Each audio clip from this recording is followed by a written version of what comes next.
সমুদ্র যে কোনো মুহূর্তে উত্তাল হতে পারে, তাই সমুদ্র থেকে দূরত্ব বজায় রাখুন। সৌজন্যে দীঘা শঙ্করপুর উন্নয়ন পর্ষদ।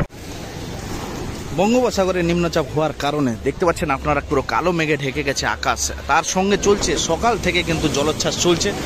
আপনারা দেখতে পাচ্ছেন দীঘার উপকূলবর্তী এরিয়াগুলো কিন্তু সতর্ক জারি করে দেওয়া হয়েছে এবং তার সঙ্গে চলছে দীঘা সমুদ্র সৈকত প্রাঙ্গণে কিন্তু টোটালি সমুদ্র স্নানে বাধা দেওয়া হচ্ছে, নামার জন্য সমুদ্র স্নানে নামার জন্য নিষেধ করা হয়েছে। এবং দেখতে পাচ্ছেন গাড়োয়াল টপকে কিন্তু ধীরে ধীরে জল পড়ছে।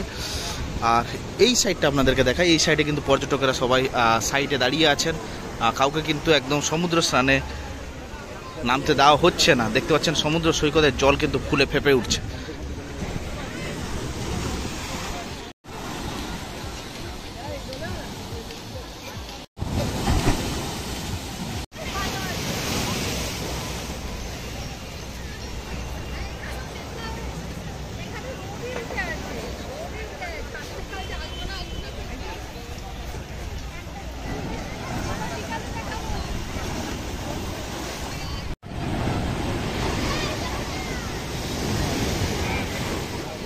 তো দেখতে পাচ্ছেন আপনারা কিন্তু গাড়োয়াল টপকে কিন্তু জল কিন্তু একদম বাইরে বেরিয়ে আসছে। আপনারা দেখতে পাচ্ছেন একদম ভিডিওর মাধ্যমে দেখুন কিভাবে জলোচ্ছ্বাস শুরু হয়েছে। দেখুন সমুদ্র সৈকত কিন্তু একদম কালো মেঘে ঢাকা। এই সাইডটা আপনাদেরকে দেখাচ্ছি, দেখুন টোটালি কালো মেঘে ঢেকে আছে সমুদ্র সৈকত। তার সঙ্গে আপনারা দেখতে পাচ্ছেন জলোচ্ছ্বাস কিন্তু একদম তীব্র জলোচ্ছ্বাস চলছে।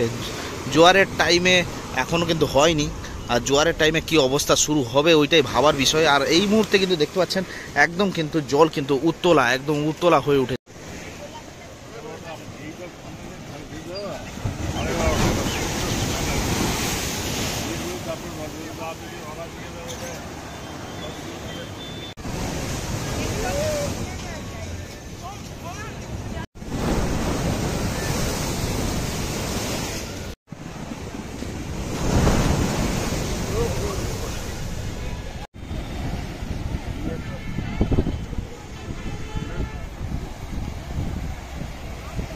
দেখতে পাচ্ছেন ঘন নিম্নচাপ হওয়ার কারণে সমুদ্র সৈকতবর্তী উপকূলবর্তী যে সি বিচের সাইটে টোটালটাই মাইকিং করে জানিয়ে দেওয়া হচ্ছে।